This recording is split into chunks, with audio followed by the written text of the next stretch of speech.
Well, thanks for having me. It should be a fun discussion. You brought up a couple good points there. One of the ones I want to address first is that you were saying cultural diplomacy has generally taken place in the realm of governments, but that's no longer the case anymore. You said that it can take place in the sphere of media, but I would say it's even more accessible these days now. So this new show that I just started was not backed by any particular media outlet. There was no news outlet behind it, no newspaper, there's not even any funding for it. It's just a group of individuals, me and a bunch of friends of mine who came together, spent a little bit of money, volunteered our time, worked really hard, and just put it up on YouTube. It's a form of cultural diplomacy, I believe, and I'll talk about it in a second. But the point I'm trying to say is that there's a much greater role for human agency these days because of the internet, because of YouTube, because of social media. We're able to, and even just because of like digital media too, there's been so much improvement just in like how much cheaper a really high quality camera is now, how much easier it is to even do editing on your computer compared to like, just like, 20 years ago they were, cutting tape. Now you've got Final Cut Pro or iMovie or whatever you want. You can edit something on your phone if you really want to. So the point I'm trying to make is that this is so much more accessible these days. It's not just governments, it's not just media outlets, it's individuals, it's people who, in their basement decide to start a show that can engage in cultural diplomacy. So you asked what the Mideast show is. The Mideast show is a satirical newscast all about the Middle East. I host and executive produce the show with a group of friends of mine. Our team includes Jews, Christians, Muslims, Turks, Kurds, Persians, Arabs, a couple other people on the no-fly list. And we all kind of get together and try to teach people about the Middle East, to educate as well as bring people together, basically. We have no particular agenda. We just see that there is a lack of understanding, a lack of information about this particular region, especially among Americans, which is kind of our target audience here. Most of our jokes are written towards Americans. And that lack of information and lack of understanding leads to this kind of like a cultural divide, really. Like people see Middle Easterners as the other. They have a very Orientalist view of Middle Easterners. So we're trying to teach people a little bit more about it and kind of impress upon them a sense of shared humanity. I'd love for you guys to take a look at the show, to watch it. If you go to mideastshow.com, you can see our logos up there too. You can check it out. We've put out a pilot episode, which is about 20 minutes long, and a second episode following that up, and I think it's got a really bright future for it. So hopefully it's funny. There's a lot of challenges involved. I'll address some of the challenges. How many Americans are here, by the way, today? I know it's obviously okay. So we have some Americans, okay. The only reason I ask that is that, I'll talk about this in a second, but we write our jokes. Comedy has a lot of unique challenges to it in that you make a lot of cultural references, pop culture references. Different cultures find different things funny. Like what Brits find funny is not necessarily funny according to Americans or Germans, et cetera, et cetera. But so our target demographic in particular, I would say, is Americans, and trying to teach them about the Middle East using references that they can understand. And where did you initially get the idea for the Middle East show, or how did this inspiration come about?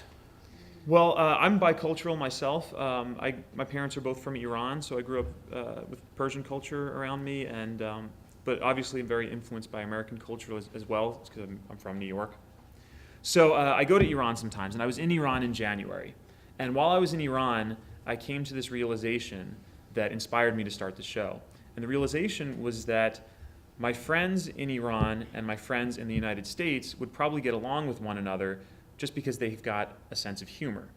And so what does that mean, really? That means that I think that observers like political scientists, anthropologists, social scientists have all identified a lot of cleavages that separate people. So you can talk about race, ethnicity, nationality, religion, sect. They've identified these cleavages that separate us. But I would argue that much more important, much more meaningful than any of these, and which they've all missed, is a sense of humor. That is to say, a sense of humor is one of the most meaningful human characteristics. Now, in practice, what that means to me is, let's imagine hypothetically that you're a young Egyptian. You can use any race, whatever you want, but let's say Egyptian in this case. Would you rather go out and get drinks, non-alcoholic drinks, of course, but get drinks with a dogmatic, non-funny fellow Egyptian? Or would you rather go out and hang out with a hilarious American or Saudi or Israeli or Iranian? I'm willing to bet that most people who have a sense of humor would rather hang out with funny people as well, regardless of their religion or race or et cetera, et cetera. So this is kind of like the theory of human interaction that I picked up on while I was in Iran. And so I realized that, this show, I should really try to tap into this theory of human interaction, see if we can create a platform and create a space where people, regardless of ethnicity or other characteristics, are able to discuss issues about the Middle East and hopefully just laugh about them too, to inject some humor into this discussion. Okay. Yeah. And we were talking before about classical cultural diplomacy primarily being Right. governmental.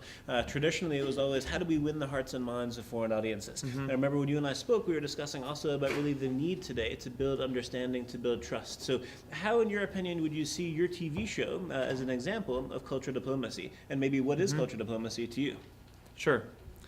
Well, I think there's two components to the cultural diplomacy objective of our show. One of them is education, and I'll elaborate on this, and the other one is humor as a unifying force. So in terms of education, I talked about this a little bit at the beginning about how there's a huge, I'm actually shocked. After I started this show, I learned how much there's a lack of information about the Middle East among Americans. How many people here know who Bashar al-Assad is? Okay, most people in this room know who he is. I didn't realize this, but the vast majority of Americans have no idea who Bashar al-Assad is. They have no clue. I thought that that's basic information, especially considering the fact that the United States was this close to going to war with his country about a year ago. The fact that most Americans don't know that is really disturbing to me. So one of the things that we do in the show, one of the videos that we shot is, I don't know, some of the Americans here maybe know like Jay Leno and his jaywalking bit, where he'll go around and he'll interview people on the street and he'll put them on the spot and he'll ask them like these questions that they should know. That he'll ask them like, who's the vice president, and they have no idea. So we do something kind of similar, in which I went to Times Square with a microphone, with a camera, and with a bunch of pictures, and I'd show people, like average Americans, visiting from wherever, and I'd show them a picture of Bashar al-Assad, the president of Syria, and I'd say to them, okay, can you name this famous Arab singer? And they have no idea who this person is. I mean, they have no clue. Or I'll ask them a whole bunch of questions. I'll ask them like, which Middle Eastern country didn't the U.S. invade last year?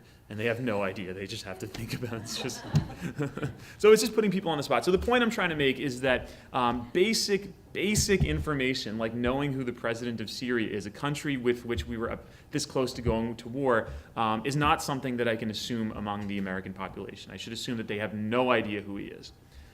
At the same time, it's extremely important that they do know who he is, because the United States is embedded in the Middle East. We've got a lot of interests there, alliances, difficult relationships. We've got thousands of troops there. Our imprint is all over. Of course, Iraq. I mean, we all know what's going on in Iraq right now.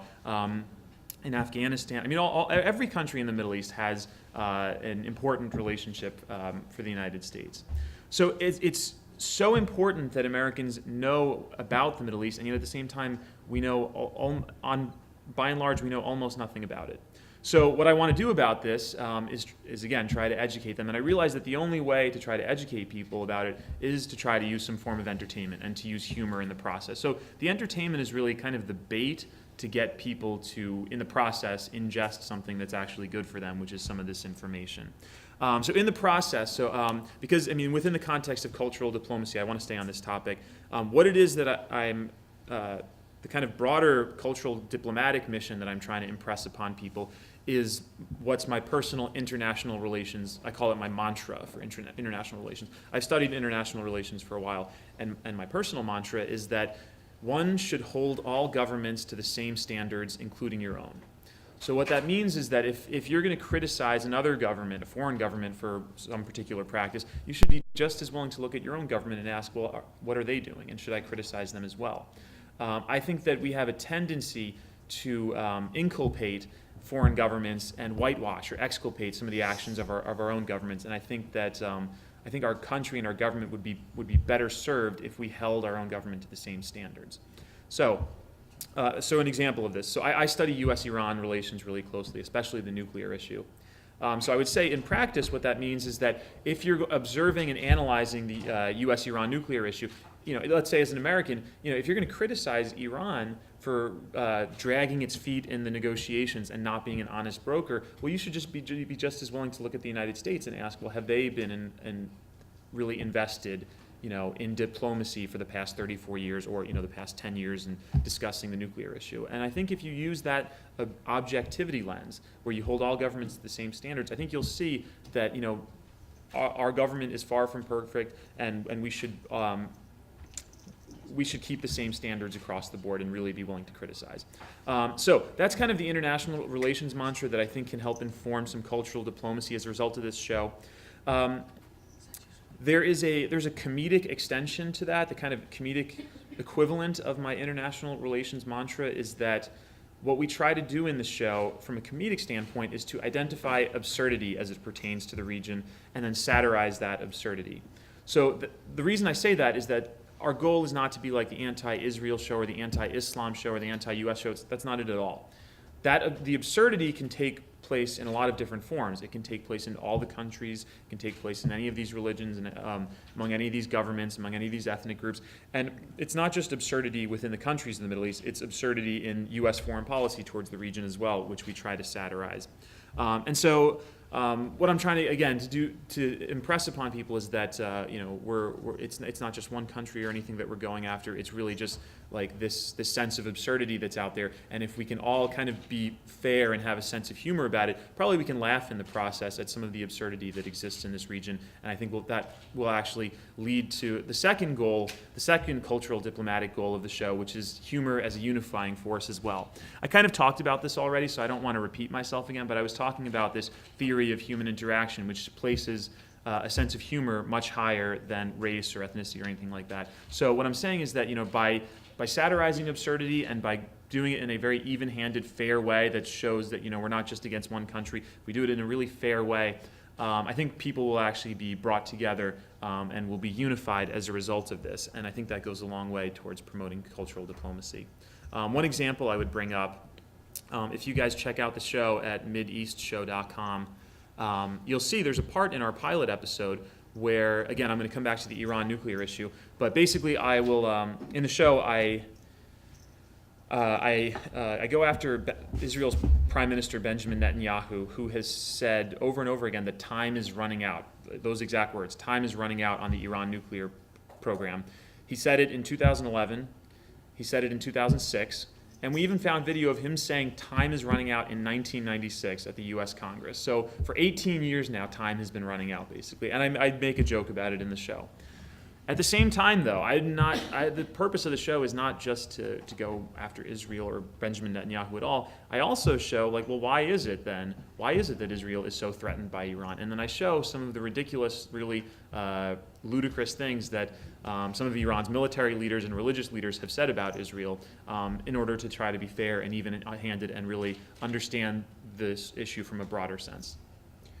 I think you make a very good point in terms of really satire as a unifying force. And I definitely have observed this in our own experience of cultural diplomacy. To laugh at ourselves can be a very powerful way of also, cutting through the ice, so to speak. Laughing together can also be really a unifying thing. But what are some of the challenges of using satire, let's say, as a vehicle of cultural diplomacy? Have you ever had it backfire, or what are some of the challenges? Sure. There's a lot of challenges in what we're doing. I'm definitely under no illusion that what we're trying to do is an easy thing. It's very, very difficult what we're trying to accomplish. And so some of the challenges that I've identified, well, first is one that I briefly discussed, which is that comedy is extremely culturally specific. So as comedians, we often rely on pop culture references. And, so if I make a joke about Miley Cyrus, for example, that carries a lot more weight in New York than it does in Tehran, where they probably have no idea who she is. So we rely on a lot of pop cultural references. So that makes it a little difficult for us. I would love for the show to have a completely universal audience, but I'm kind of realistic about it at the same time and recognize that it's primarily for an American audience. That being said, some of the things that we can do in order to mitigate that are, we make a lot of other jokes that anyone can get. There's a lot of funny graphics jokes. If you watch our show, you'll see there's a joke that's about Ayatollahs getting nose jobs and stuff. And we have a funny, that can be funny to anyone. I mean, so there's some jokes that work for anyone. But nevertheless, that's definitely one of the challenges that we constantly face. Secondly, there's this issue of accessibility and how much, I talked about this, how Americans don't know who Bashar al-Assad is. In writing the show, I kind of have to assume that the audience knows almost nothing, and that makes it very difficult to make jokes if you're assuming that people don't even know, who Bashar al-Assad is, for example. So that's another challenge that we face, and we're always trying to figure out ways to work around this. So like one of the things we do, if you check out the show, we try to teach people a little bit about Islam too. And we talk about the Hajj, which is the holy pilgrimage to Mecca. And we try to explain what tawaf is. Tawaf is the ritual where Muslims walk 7 times. They circumambulate around the Kaaba. So in the process of like this skit that we do that's, I think, really funny, we use the word tawaf. So what we did is we added like a little dictionary slate, like a graphic that comes up at the bottom and explains to you what it is. So it makes it a little more accessible. If you don't know what it is, it explains it to you really quickly and you're educated. And that way we're able to keep an audience that doesn't know what a term like that means. But again, that's one of the challenges we face is accessibility. Another challenge we face is that people find different things offensive too. People have different sensibilities. Some people have a huge sense of pride about their particular nationality or so. So we are always trying to be a little careful not to go too far and really like offend anyone. I mean, it's political satire, so there's going to be people who inevitably will be offended by it. We don't want to make it so bland that no one's offended by it. But I think as long as we offend people equally, then maybe we'll be okay. I would say those are some of the main challenges that we face. I would just say like one of the last challenges is that because we're doing kind of like a news satire show, we're always writing about, it's not like we're doing a sitcom. It's not like Seinfeld or something where you can tape it and show it 2 years from now and it's like evergreen, it still works. We're talking about things that happened yesterday or a week ago or at most 2 weeks ago. So that gives us a much more complicated workflow. It means that we have to be observing what's going on, deciding what's important, writing our script, getting all our graphics requests in, planning our shoot, doing our production day, doing all our post-production, and then posting it online in this tiny period of time. So it makes it very difficult for us, but I think it's a really a noble cause. I think that people who've watched it so far have received it very positively. And if any of you get a chance to watch it, please do let me know what you think. You can find my email address pretty easily on the website.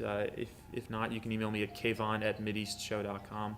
And I'd love to know what people think about it, especially people for international. Wherever you're from, I'd love to know. How much of the show did you understand? How much of it was over your head? If you were offended by something, just let me know and I'll apologize. Yeah.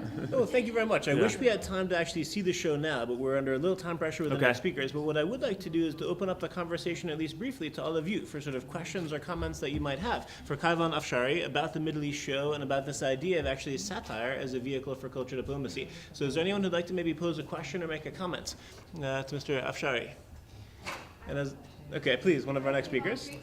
This is one of my friends and colleagues from McGill. Lisa and I were journalists together at the McGill Tribune back from 2003 to 2007, around then. So just a quick question. You mentioned that you do go to Iran sometimes. Do you have any concerns now that you've made this show that perhaps you could get into trouble when you go back there in the future?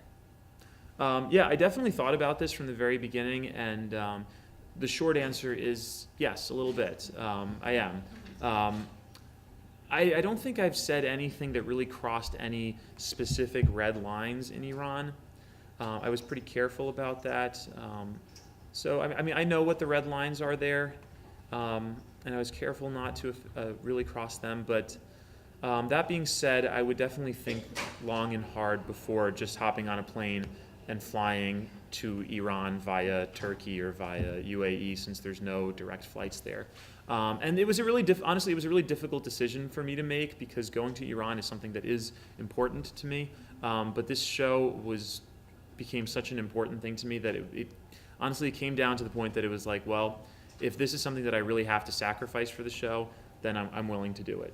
And it wasn't an easy thing to do. And I don't want to say that I'm like persona non grata there. I don't think I am. But of course, it's something I have to think about. I probably would, I don't know, maybe pay a visit to the permanent mission and maybe go talk to those guys and ask them what their advice is before I hop on a flight. But But yeah, so if it came down to it, it was really something that I had to sacrifice, and I couldn't go there anymore for fear of being, jailed or put on trial or something. Yeah, I would be willing to give it up for this show. Well, I think there's a lot of results of it. Well, one, I just think like as a human being, as a world citizen, you kind of have a responsibility to keep yourself at least somewhat informed of what's going on. I think that this kind of I think people today are just so wrapped up in like stuff that just doesn't matter. Like I don't know, it's like Kim and Kanye stuff. Like, no, really, that stuff is much more popular. So I put my show out there and on YouTube, and my show was a ton of work. Putting out that pilot episode was so much work, but I knew what was going to be the case is that we would get a couple thousand views, and then some cat video would get 10 million views.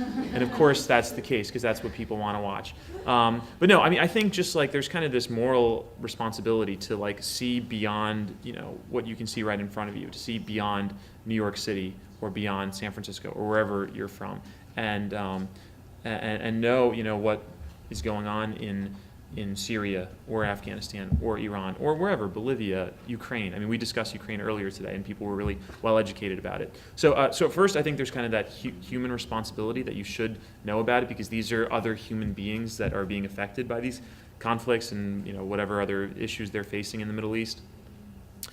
Beyond that, the problem is that we're not able to keep our own government responsible if we're not informed. So I would put it this way, this is a common refrain maybe you've heard before, that politics is too important to be left up to politicians. If we're not informed, we're not able to hold their feet to the fire and really I would say discredit someone who voted in favor of the Iraq War, for example. If we don't care about Iraq, if we don't care about all the repercussions that have resulted from that war. So politics definitely is affected when we're not informed. We're not able to keep politicians responsible to our peaceful demands. And then beyond that, if we're not able to keep them responsible, we're gonna repeat the same mistakes that we've already made. We haven't gotten past this I don't want to say obsession, but this just proclivity towards intervention in the Middle East, which has tons of repercussions. The Iraq War's cost us $2-3 trillion, and it's left us with a huge population of veterans now that have had their lives destroyed, their families' lives destroyed, and now are a huge burden financially on our Veterans Affairs system as well. I think, and then beyond that, you can just talk about the United States' soft power around the world, which I think its public perception around the world has really been in decline as a result of, I would say, mostly because of the war in Iraq and a lot of what we've done in the Middle East. The U.S. perception in the Middle East is unfortunately is very low, and I would like that to improve. I would like kind of more of a dialogue to take place between the United States and various Middle Eastern countries, so that a country like Iran is not so poorly perceived in the United States, and that a country like the United States isn't so poorly perceived in, I don't know, let's say Egypt or Saudi Arabia, for example. So there's lots of results of it. And let's see, hopefully, again, I'm not under any illusion that my show is going to fix all this and it's a panacea and all of a sudden, we're all singing Kumbaya together or anything like that. At the end of the day, my show is really just, making, I don't know, jokes about, as I said, Ayatollahs with nose jobs and stuff like that.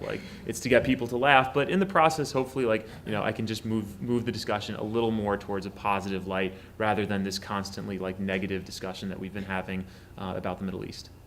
Kayvon, I wish we could continue, but Okay. unfortunately we're out of time. I have to All bring right. this to a conclusion, but I'd like to ask all of you to please join in expressing our sincere gratitude to Mr. Kayvon Afshari. Thank you. Thank you. Appreciate it.